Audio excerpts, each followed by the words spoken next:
Are you ready? Ready to bring a revolution to your relationships? Ready for the experiences on your dating adventure to evolve? Ready for more passion, intimacy, connection, and love in your relationship? Ready to heal past relationship wounds? You're in the right place. I'm Alan, the love engineer, and this is the Relationship Revolutions podcast. In this series, you'll get guidance and tips from me, interviews from other relationship experts, insights from couples who already have a great relationship, and other mind-opening conversations. So, before I get too far into this, I will just say welcome to Relationship Revolutions. And for those who are listening this week, I am joined by Phil Keay. And this is actually the first time I've spoken to Phil face-to-face. He's been introduced to me by a former guest known as Darren J. Brooks. So, Phil, first two questions. How are you and where are you?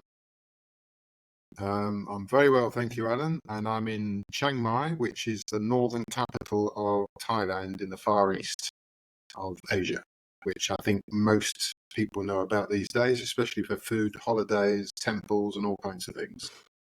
Oh, yes. And I suspect that area is a little bit different to my only personal experience of Thailand, which was 8 hours in Bangkok. Well, Bangkok was my home for my first 9 years here, and I loved it a lot. But yes, here is very different. Chiang Mai is a wonderful place, and I sum it up in a little slogan or a little one-liner, which I say that Chiang Mai is an adventure playground surrounded by a natural wonderland, and it truly is a great place to live. The only thing it hasn't really got is the sea, and we're about 1,000 kilometers from that, so you can't have everything.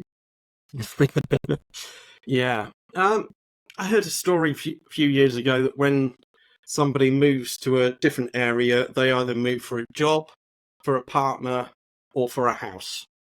And I think sometimes we could include the weather in that as well. But Well, I didn't move here for the job, nor a partner, nor a house. There you go.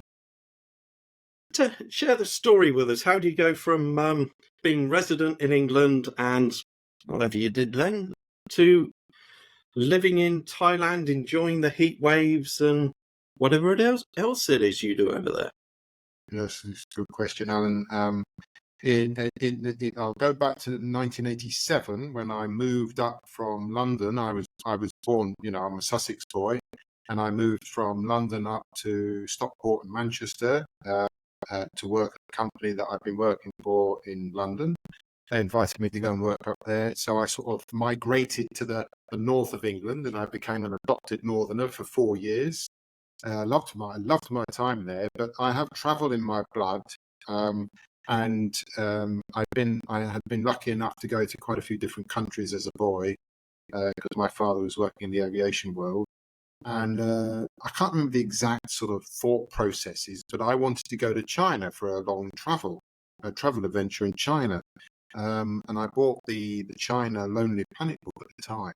But it turned out that getting visas for more than a couple of weeks was very difficult. So my second option was Thailand. And anyway, I got it all together, and I finally flew out to Thailand in September 1991 with about £1,000 in my pocket and a one-way ticket, because that way I had more spending money. I wasn't really thinking about coming back. And but when I got here, I instantly loved it, and it was just a beautiful time. I loved the country, I loved the weather, I loved the food, I loved the people. The islands and the white sand beaches, they were the true tropical, the picture postcard things that we see.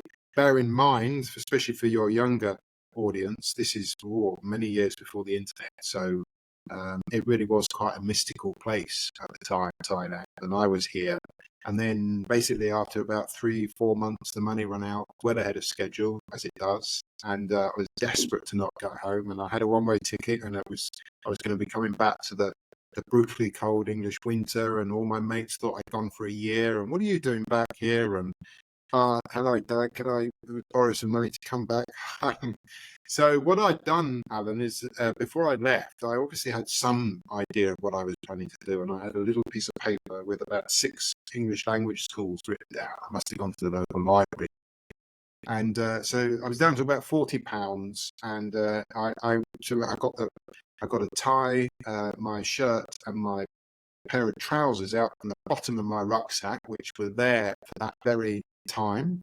I got them all ironed up by the girl in the guest house and went looking for a job one day in Bangkok. And I was on the aircon bus, got into the middle of the town, and it was stiflingly hot. And anyway, I went to 2 places, and one said no, the other one said, "Have you got a degree?" I said no. They said, "Well, you can't get a job then." So that was it. I went back to the guest house in Khao San Road, the Traveller's Haunt in Bangkok. Along that road?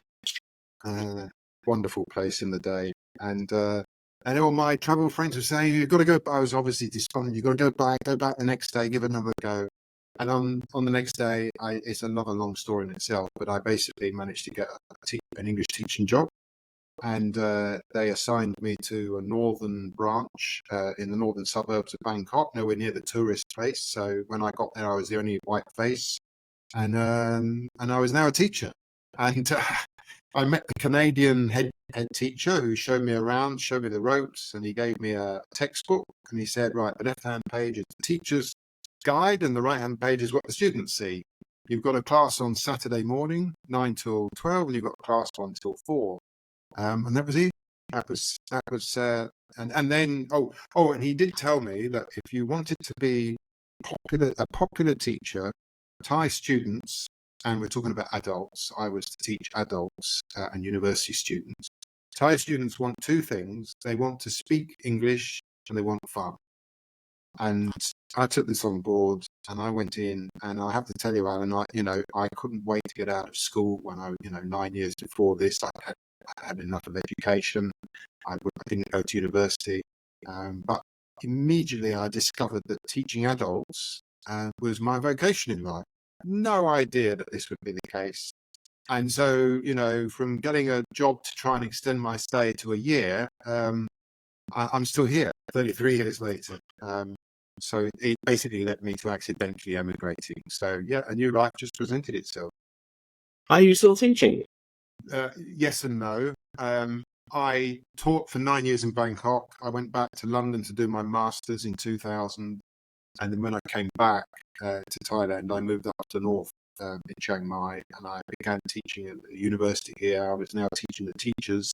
In 2004, I stopped 12 years later because I was by now writing my book. And I thought it would take a year, but of course it was taking many years, and the job was getting a little bit political and blah, blah, blah. So I left the teaching position, and it was just a beautiful teaching position. It really challenged me, and I got to the peak of my teaching powers, I think, at that job. But it was during this time teaching the teachers that I cemented in my mind how terrible the education system is and the schooling systems are around the world, and that the way that I was trained to teach and the way that I was training teachers to teach their own students, this would be the perfect way for education to be carried out in all the schools.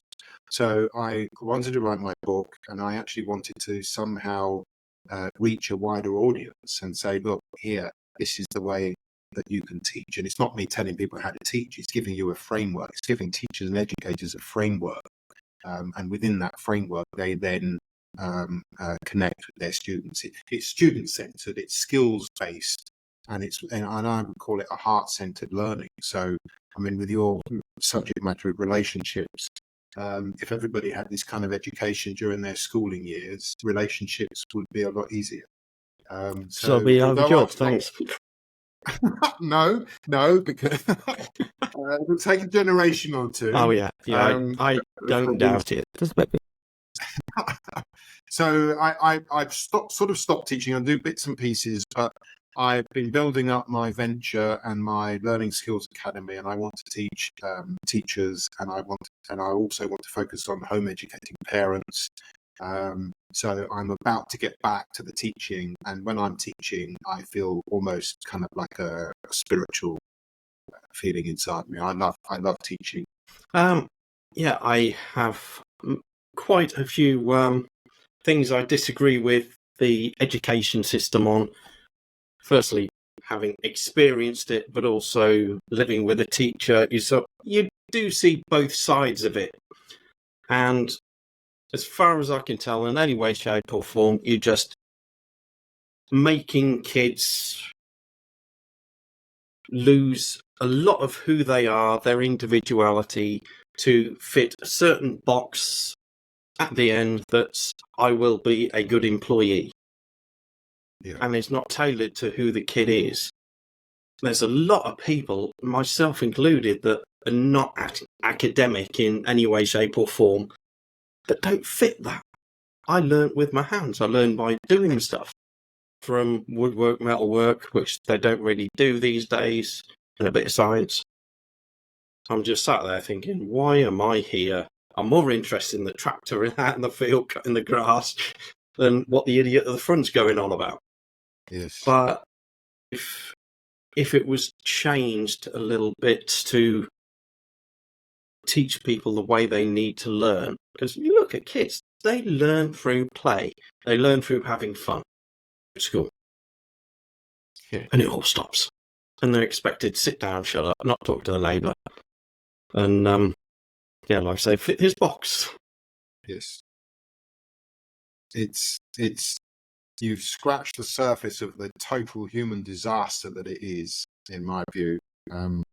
You mentioned play and fun, and it goes back to that Canadian chap who told me Thai students just want to speak English and have fun. And we all want fun. We want to feel good. That's what we want to do. Yeah. And you're absolutely right that we don't teach that. Let me give one example. I will assume, but I'd like to ask you: can you remember in your classroom how the classroom was laid out? How were all the children sitting? In nearly every classroom, they're all sort of straight lines across, bang, bang, bang, bang, muppet at the front. Rows and columns, external authority. Pretty much, yeah. And the only one, I think the one physics lab was different, and the CDT workshop room was different for the woodwork and metalwork stuff. But aside from that, they're pretty much all in a straight line, the same way they were back in the industrial age.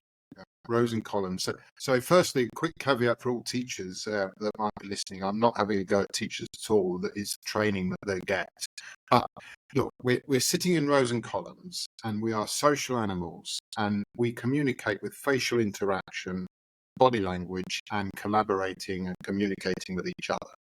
All of that is squashed and denied when we're in rows and columns. We just see the backs of everybody. So we're being raised, instead of we're born in our nature to be a social animal, and we're being converted into antisocial animals. So this completely goes against our grain and our nature, and it steals our childhood, because all the fun and the joy is gone from learning, and then we become adults, and now we're in basically a lifetime of perpetual struggle and stress, until we do enough inner work on ourselves to overcome these burdens. So even people that are academic and sort of relatively got through unscathed, we didn't get any chance to practice and develop our listening skills, which is essential for relationships. We didn't even learn how to learn. It was just rote memorization. The way I teach learning is the 4 stages to learning. We didn't learn anything about our mind, nothing about our body, nothing about food and nutrition. So we've been thoroughly well prepared to really struggle in our life, and it's heartbreaking, but that's my mission, and this is why I did leave my university job, which was very comfortable, because I'm absolutely determined to get this kind of education out there on a much wider scale. Cutting edge teachers from the second language learning field will know what it's all about, but even there, not everybody uses it.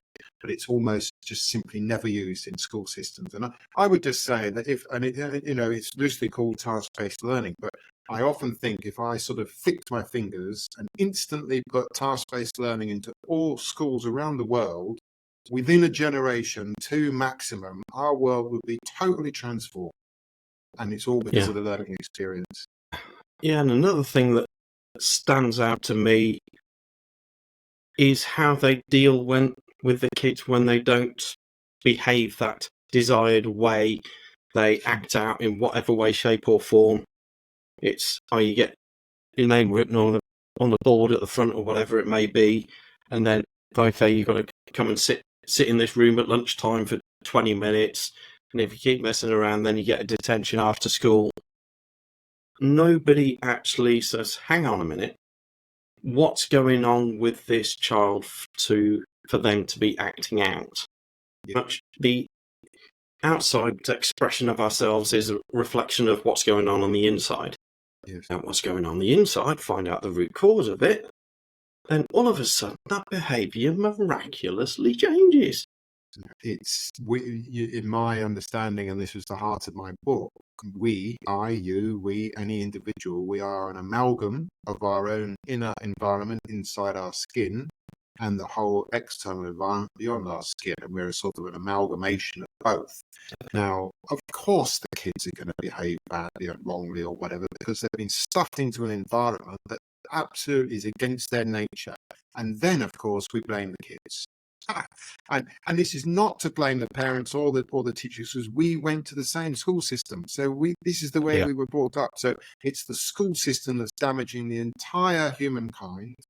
And as you say, with detention and lines and sit in the corner and do this, it's all inculcating in us this external authority knows best. So, of course, when we become adults, and all this nonsense that's gone in the last 4 years was the ultimate result of this education system, where so many people just, listened and trusted external authority, whether it was the science or the governments or whatever.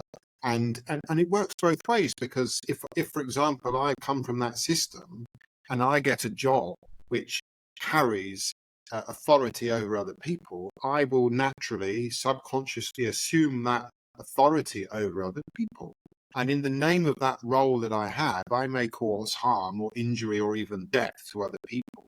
And I won't think that I've done anything wrong, because in my subconscious mind, this is how life works.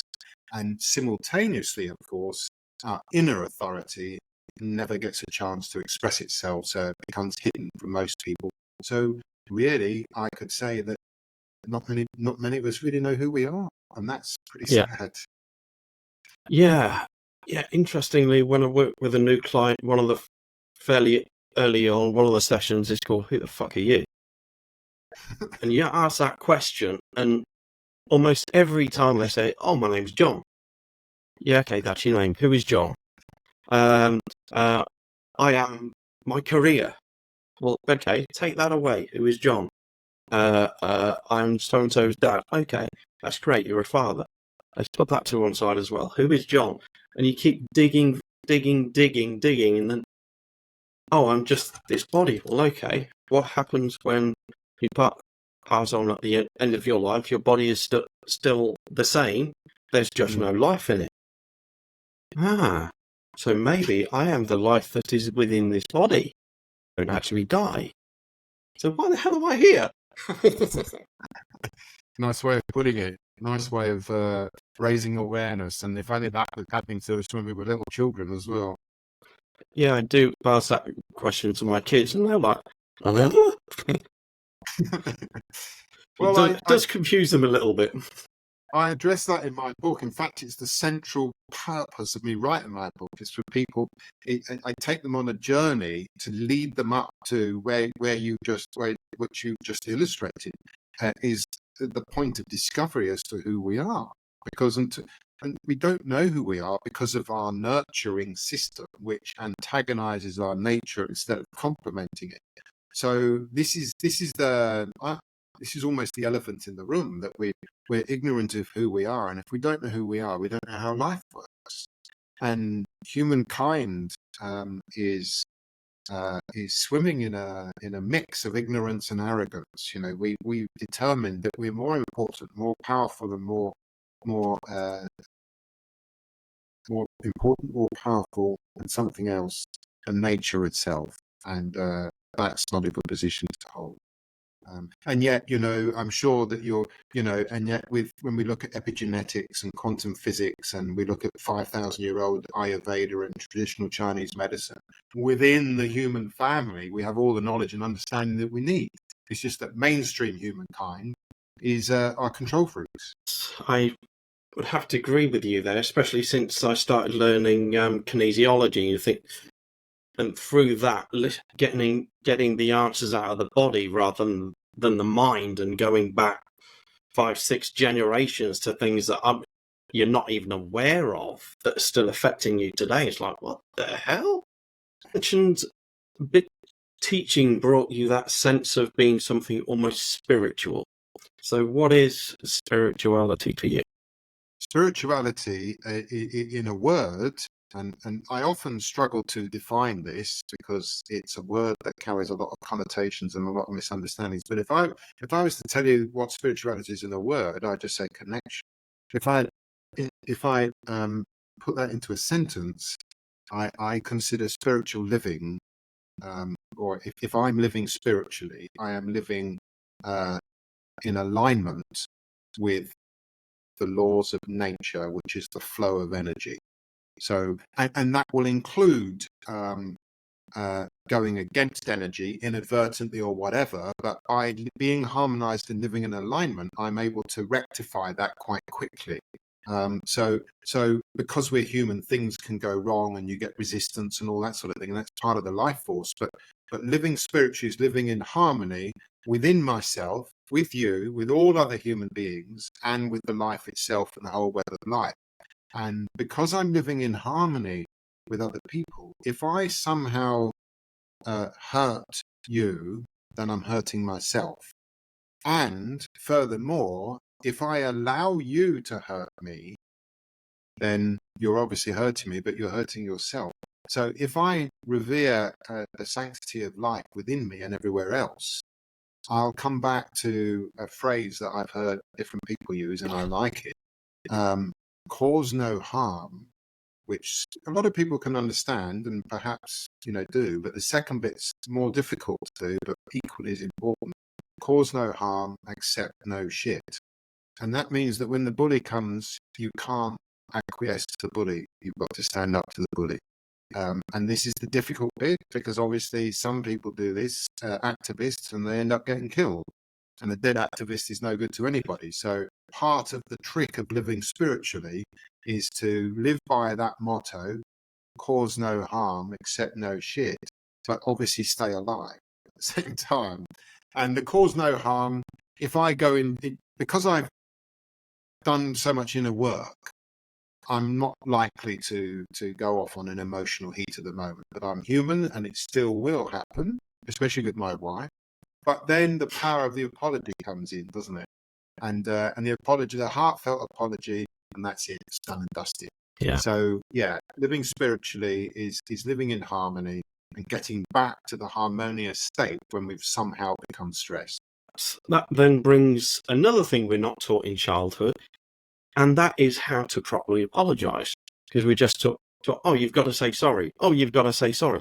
But that sorry never changes a damn thing, especially if that's unhealthy or unwanted behaviour never changes. There's no learning. You can't get somebody else to do it. You have to say sorry. No, there's no obligation. It comes from within, like love and everything. And you're right, we're not taught how to apologize. And I think it's because we're blocked, we're blocked from our greater self. So not being able to apologize is just one of many, many, many negative consequences that we live with, because the root causes were, because the root causes were all wrong relationships. So it's just a consequence of how we're nurtured into being, I think. Mm. So this inner journey that you've been on for however many years it's been now, how would you say that has affected your relationships over the years? I was very lucky to have a wise mum who was born and brought up in Kenya in East Africa and didn't leave until she got married, and then she relocated back to England where my dad was from. She's British by nationality but lived in Kenya. And so I had a lucky start to life. So I was always fairly happy, and I always had good relationships with people.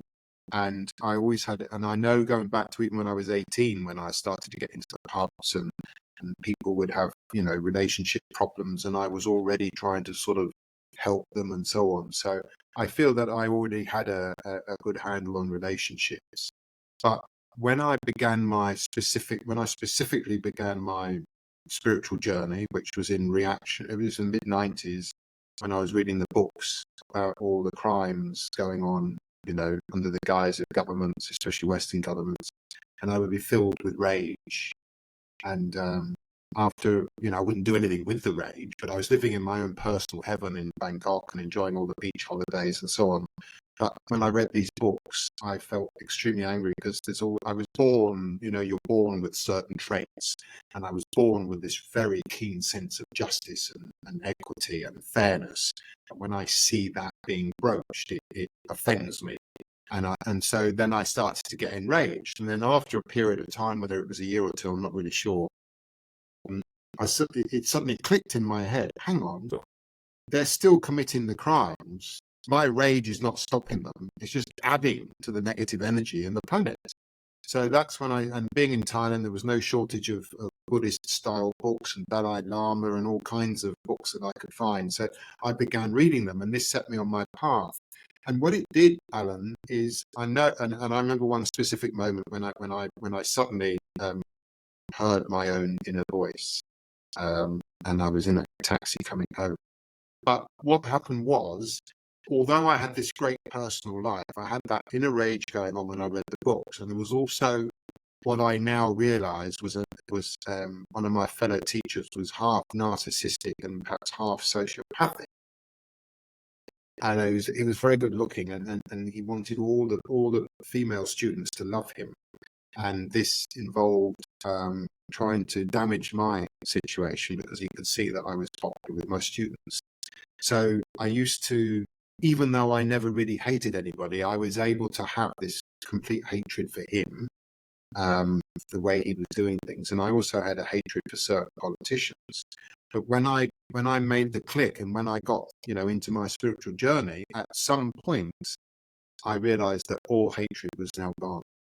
And therefore, all premeditated emotional feelings of a negative nature were gone. And I did, like I say, I was pretty stable anyway, but this was a big, not so much big for me. Well, it was a big thing for me because it's great to live a life without any hatred in you.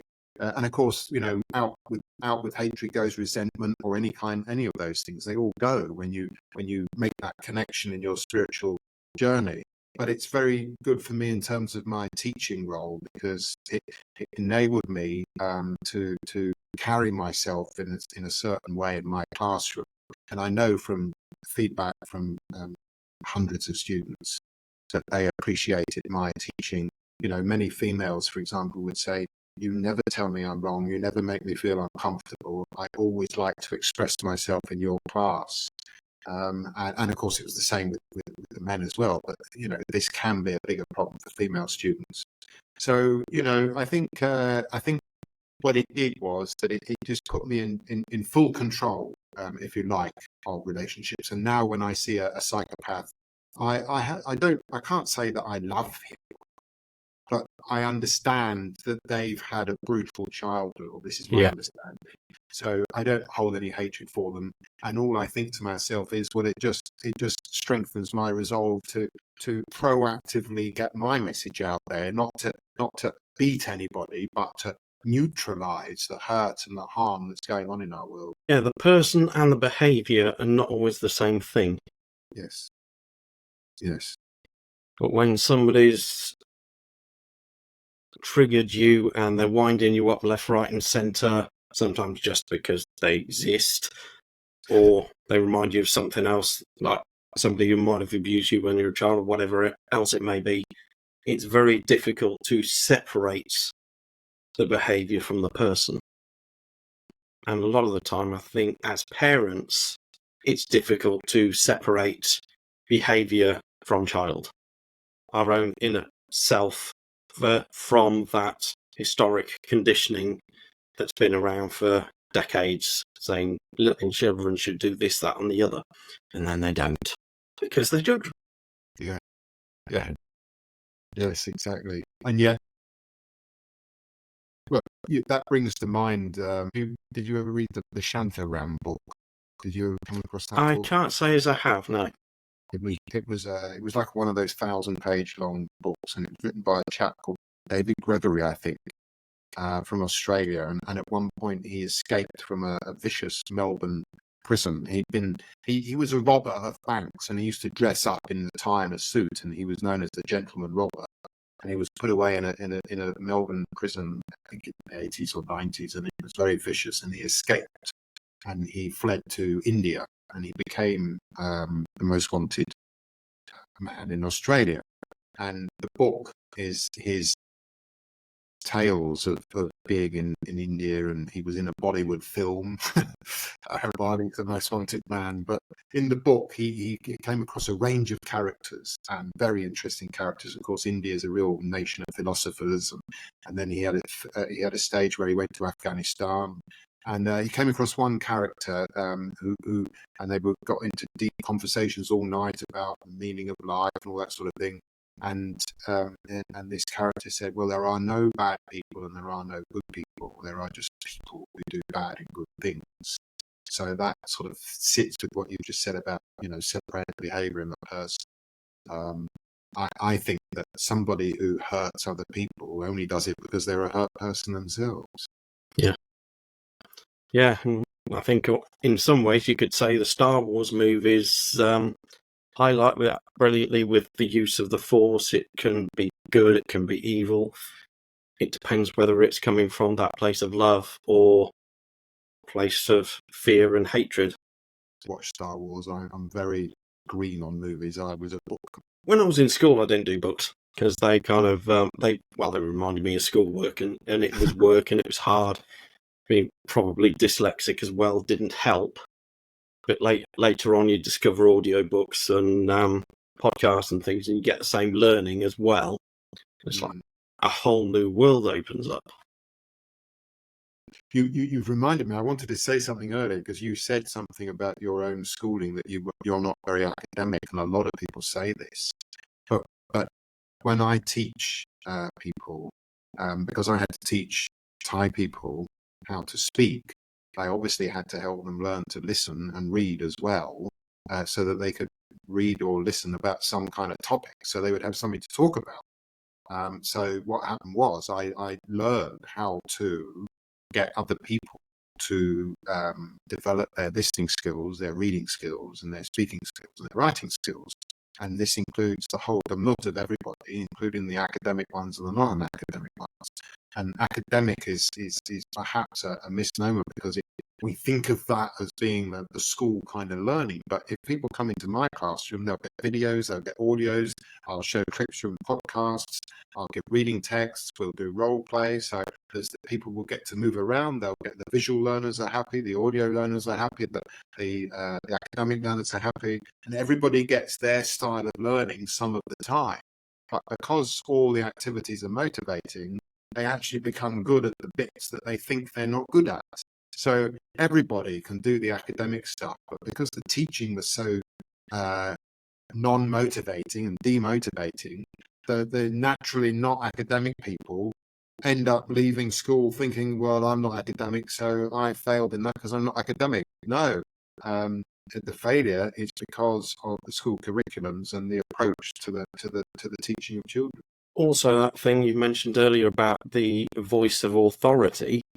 If you've got a teacher that's like twice the size of you saying, oh, you can't write for toffee, or whatever it may be that they've said, that then becomes truth and real.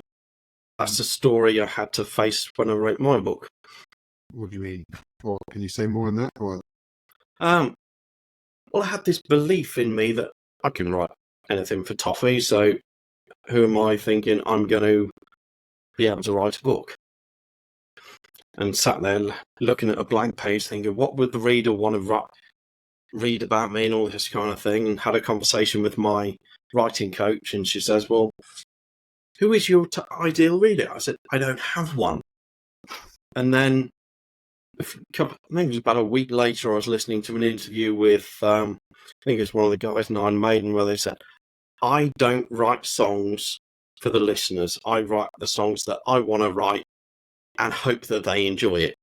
I thought, okay, well, what book do I need to write? And then I started writing, and I was thinking, how am I going to fill a 40,000 word manuscript? And it ended up being about 55. That is just amazing, that, isn't it? You know, that we're trying to always, and you alluded to this earlier, we're always trying to fit into that mold or that box that we've all been shoved into, and the norm and the way. But the other thing is that we internalize these comments as young kids, and they become our truth for life. And this is the seeds of all our self-doubt and our self-sabotage and our lack of self-worth, and it just means that we don't express ourselves, we don't find it, we just lose, we never convert our potential, which is infinite, and it's terribly sad. It really is sad. And you know, you've obviously you've overcome it with your book writing. And I had the comments I had in school. I went to an all-male school as well, so that had its own problems. And so you have to overcome it. I think you probably might agree, but I accept that pain is an evolutionary sort of imperative, perhaps. But I just think that we've been given too much pain to handle. So I think something went wrong somewhere along the line, because kids grow up believing they can't do things. That's just pain is optional. No, pain is inevitable. Suffering is optional. It's like when the teacher says those things years ago. They may have said that once, but in my head it's repeated 1,000,000 times. Nothing to do with them. That's all me. Nothing to do with them. Okay, they sowed the seed. Well, that's the thing. And if we had a proper education and we were given a proper foundational set of skills and understandings of our life, then that seed would never have the destructive force that it does have. That's the thing. And again, it's not to blame the teacher, because that's just the way we all are. That's the way we've been conditioned to be until we break free of these chains.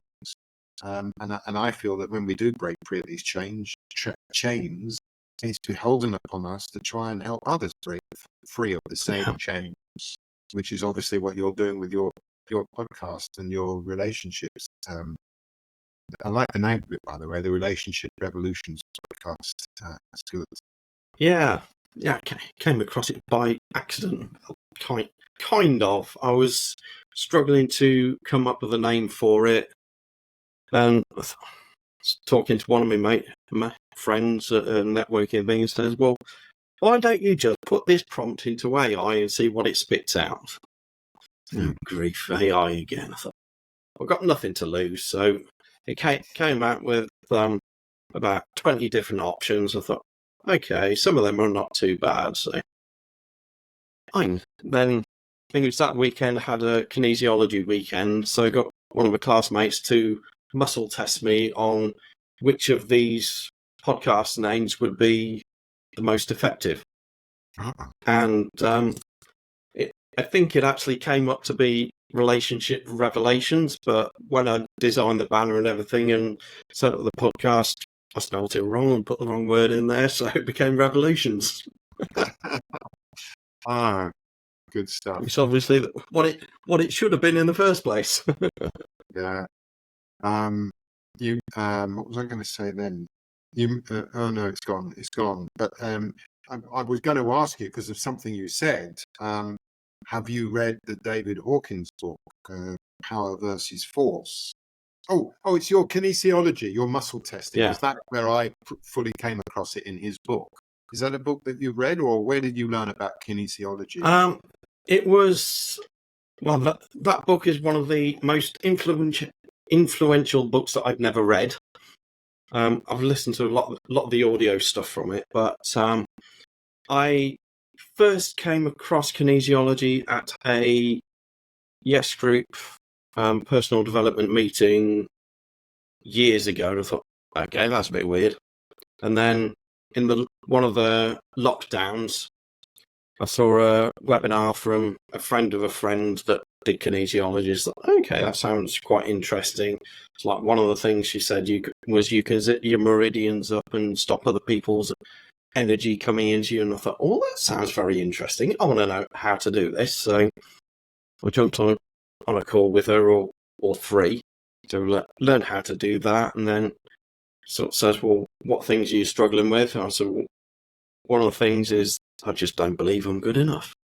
And so I said, okay, let's set up a goal around that and see what's going on. And being on Zoom, she's just using a pendulum, so there's no muscle testing. And I'm thinking, what the hell is going on here?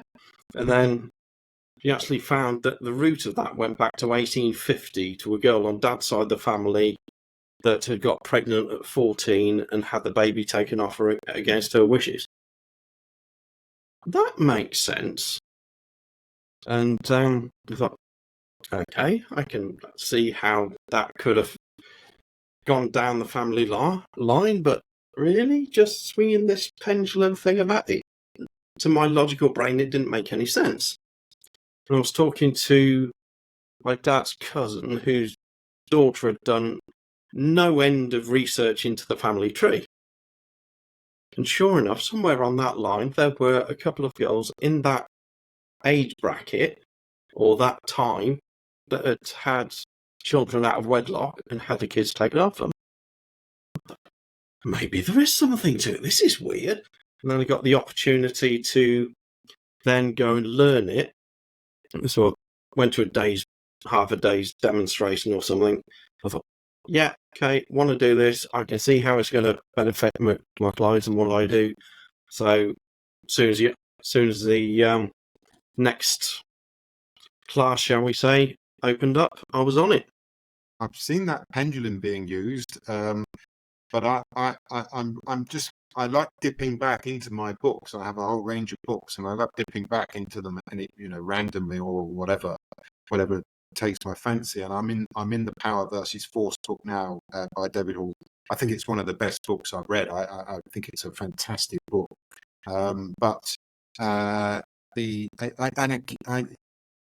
I first read it many years ago, and I was very intrigued by the muscle testing. And then we had some sort of little gathering around it at our house, and there was one of my wife's friends had a Korean American boyfriend, and he was over from America, and he was one of these muscly, real strong chaps. And I had one of my friends over here, and so I thought, perfect, right? So I tested it all out with my friend in the garden and with this strong Korean American, and every test I did absolutely worked. And so for me, I do a lot of research and reading in life, and if something is intriguing, I have to test it out for myself, and only then can I be sure that it's true. I mean, and I haven't done anything since, and I keep meaning to actually make it part of my life, and then perhaps part of my teaching. So I think you just in dipping back into the book and hearing you mention it, I think I'm going to do that. Yeah, it's more than personality. Yeah. My partner's very much I've got to see it working, I've got to understand it for it to be real kind of thing. And then she has got a degree in physics and all that kind of thing, which is cool. But when I start muscle testing her, she's like, this won't work. It's like, and it does. And she's like, I don't understand it, but I can't argue with it. And so one of the things she had at that time was a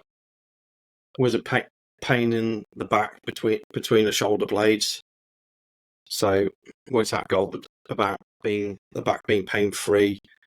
Where did that come from? Oh, that came from her ex-husband, some emotion trapped there. Cleared that. So next day says, I don't believe it.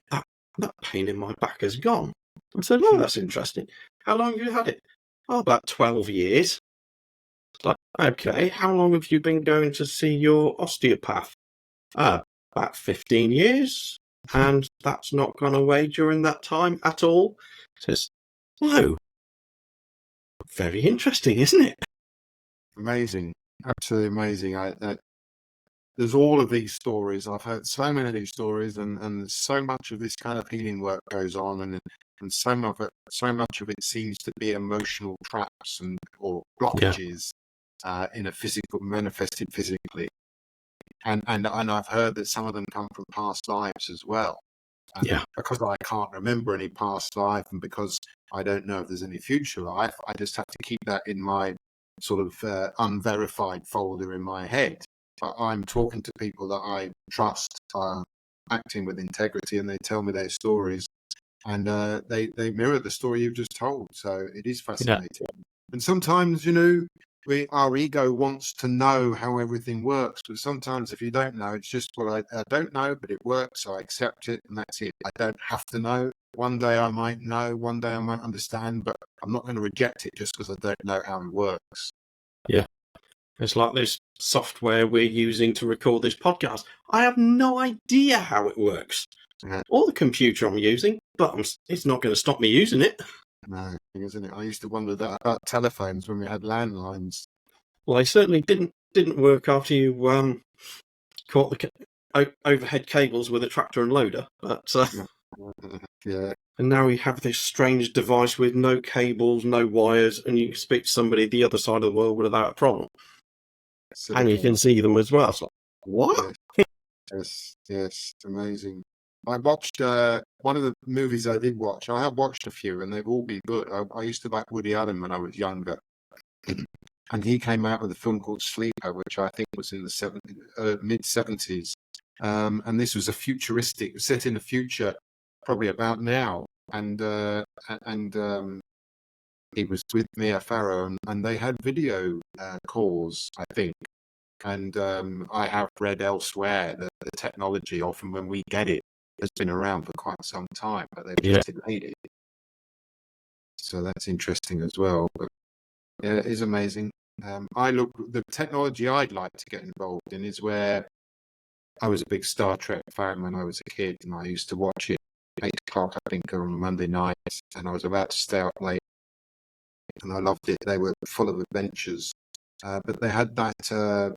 I can't remember what it was called now. Beam Me Up, Scotty, yeah. and one of the crew would end up on a planet, The and they were like teleporting thing. within seconds. And I used to sort of vaguely dream about, in my life in Bangkok when I was younger, oh, yeah, I can't just sort of get in that and just nip home to England and have an evening with my mates at the pub and then just nip back and get back to bed. Yeah. And I'd love that technology now where you could just instantly get somewhere else. But whether it exists or not, I don't know. Now, I did a fairly similar thing with Charlie and the Chocolate Factory, but without the people. There's lots of movies that have hinted towards that sort of thing, but and I don't know. I'm not going to try and work out how to do it myself. The next step on your journey, all this adventure. Um, it's to be part of the change and the transformation of the school systems and the education systems so that mainstream education develops young children, young human beings, rather than hinder and harm them. But this can't happen until all the parents and the educators and the teachers and the adults and the leaders of society and the activists, so all the parents, all the adults who didn't get their own developing education, they need to learn how to learn. Now, a lot of people think, well, that'd be silly, I know how to. No, it wasn't taught in the schools. And when education is based on me empowering you to learn, so I create conditions, environmental conditions that support you emotionally and challenge you cognitively, and then you're really motivated, and that's when you enjoy, even if the non-academic people will enjoy the academic aspects of it. And so what my journey is now, Alan, is to basically educate the educators, which what Krishnamurti was always talking about for decades. The educators need educating, which include, and there's a big growing movement of home education. But the parents and the teachers and all the adults went to the same school systems that we now give our Yeah, children. So we can't really heal humankind. We can't escape this overall nonsense that's been overtly on the scene since 2020. In my view, we can't radically change anything. We can't actually heal ourselves as a collective humankind until the adults get this education. So it's like breaking a sort of an intergenerational vicious cycle of anti-education. So that's my mission. And the only way that can work is if I train educators and leaders who themselves are responsible for dozens or hundreds or thousands of people. With the power of Zoom and the internet, I can now reach a lot more people. So that's my big mission.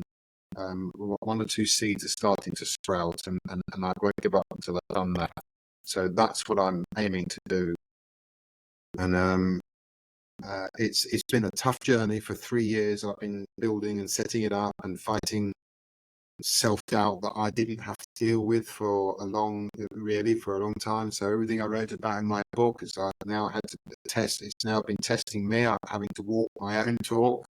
And I've been learning all kinds of skills. I've been procrastinating, and I haven't done this, and I haven't done that. Why haven't I done this? Why am I? And so on. So it's been a hell of a journey. But this is my journey, and that's what I'm going to do. And I'm looking forward to it. So we'll have to see when it breaks into the open. It's coming soon. That's what I want to do, because it's sad and heartbreaking. I'm not heartbroken and I'm not sad, because that's my spiritual work I've done on myself. But it is heartbreaking and sad to see how humankind has almost sort of fallen out of love with itself, and it needs to get back into love with itself. Yeah. And I've got my book that I wrote, which is the full guide, and now what I need to do is sort of teach them, the stuff in the book in the classrooms. But my foundational toolkit is that I help adults learn how to learn, listen, speak, read and write, communicate and reflect and think and become self-aware and all of those sorts of things. And then the light is switched on, and now they no longer get in their own way through self-doubt and self-sabotage. And by not getting in their own way, they won't get in their own children's way, which is all done inadvertently. Nobody wants to do this. But what must happen is that we have to get out of our own way, which means we have to, my little slogan I have is unblock your mind, unlock your heart, and unleash your spirit. And if I can help adults do that, then whoever they're responsible for, the way that this teaching goes is that if I train you how to do something, you are now the trainer of that something for other people. So in this way, it really can spread out quite quickly once I get started. So is your book released yet? Is it published? Where is that in the chain? It took me 8 years to write. It took me nearly a year to self-publish it, and I got it published in 2021. The time goes so fast. I think it was 2021 that I got it published. The print version is available on Amazon and ebooks elsewhere, but I haven't done any promotion of it because I've been busy building the education side of it. But I'm beginning to start promoting it now. But yes, it's available on Amazon, and then anybody locally in Thailand, I have a local printer. But when I get myself organized, a lot of people don't buy books from Amazon, which is, I understand that.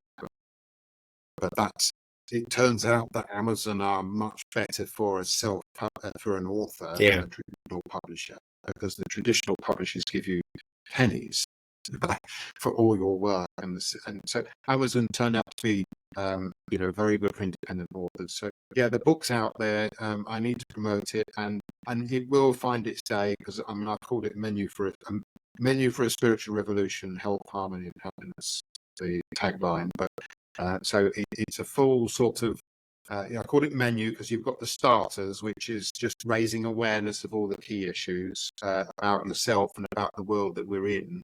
And then the main courses, they they are the sort of the understanding, the cognitive theory, if you like. And then the puddings, I wanted to call them the puddings, but I was advised to call them the desserts. So the desserts is putting into practice and implementing everything you've learned hitherto in the book. And throughout the book, there's a range of tasks so that I get the reader to do things. So it's a very interactive read. But I've realized what I probably need to do is have a little task book that goes with the book to help people be accountable. But anyway, it's there. It will find its day, and I need to promote it. But now that I've got my education, my learning academy sort of ready, I'm just literally now getting myself out into the world and trying to get my products out there. So yeah, it could be my textbook if you like.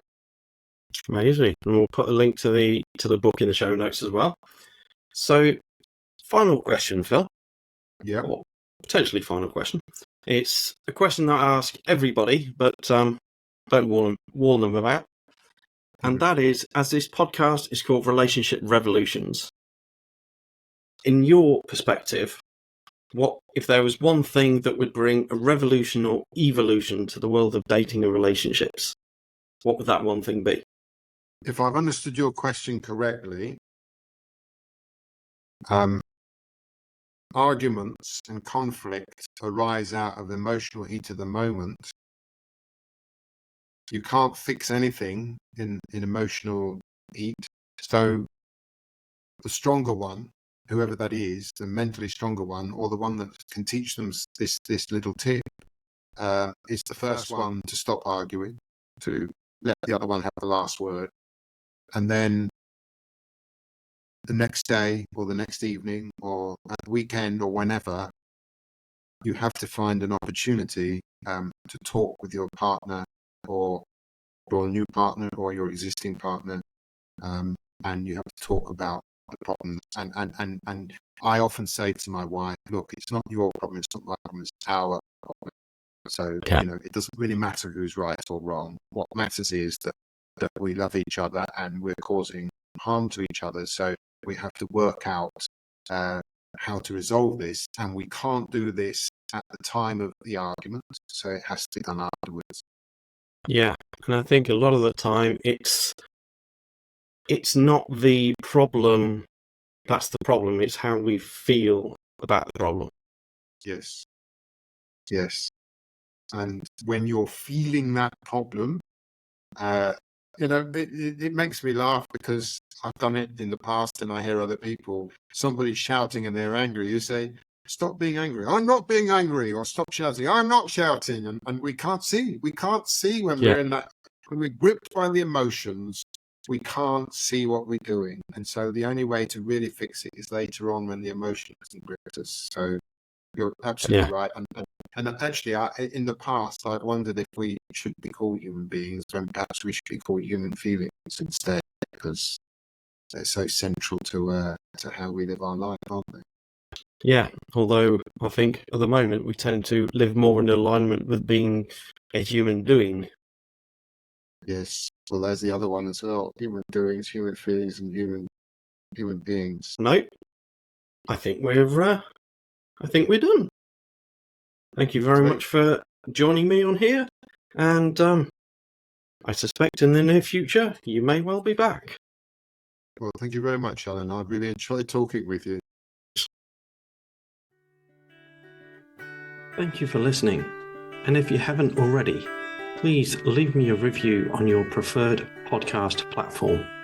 Click the like button and also subscribe so that you get the new episode notifications. I'm curious, what did you take away from this episode? Please share your takeaways with me. Send me an email to relationship-revolutions@theloveengineer.rocks.